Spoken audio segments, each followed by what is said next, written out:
mountains, no matter what you do, there's always risk involved. If it's not safe, like, just don't even ride it. It's not worth it. Just the amount of force and power, unimaginable. Safety is the #1 priority. Live to ride another day.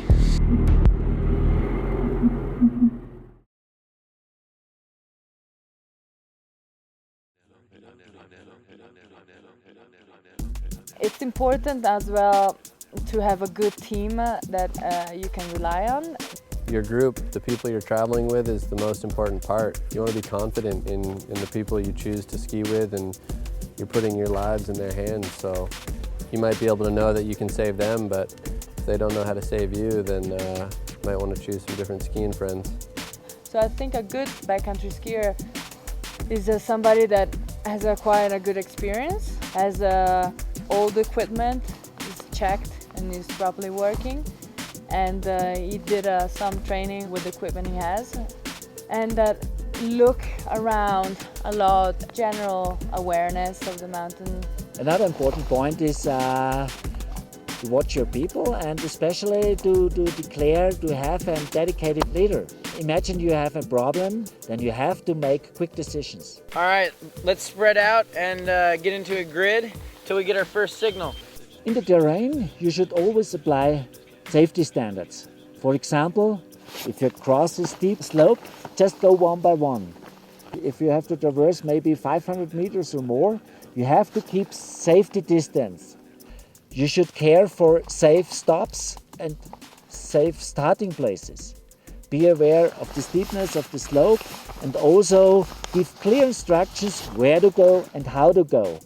If I go one-on-one with another person, he has to be reliable, and he has to have good faith on my skills. So it's that's why when you go out in the mountains, you build really strong relationship with the person you are with, because they put themselves in your hands when in case of a risk of an accident. It's nice to go out with somebody that is really knowledgeable about the mountains, is patient, is okay with turning around, coming back another day. Safely, it's also a thing of gut feeling. This is very, very important. When there's a high risk and I'm not feeling good, not feeling confident, it's important to be able to say no. When you assess that there's some dangers, that avalanches are happening, you gotta change your plan. Sometimes that means skiing back down your skin track because that's the safest route. Sometimes it means making a new plan. Sometimes it means turning around in the parking lot. So it's important to be willing and able to back off. And you know, it feels good when you do back off and you made that call, you know, to stand by it.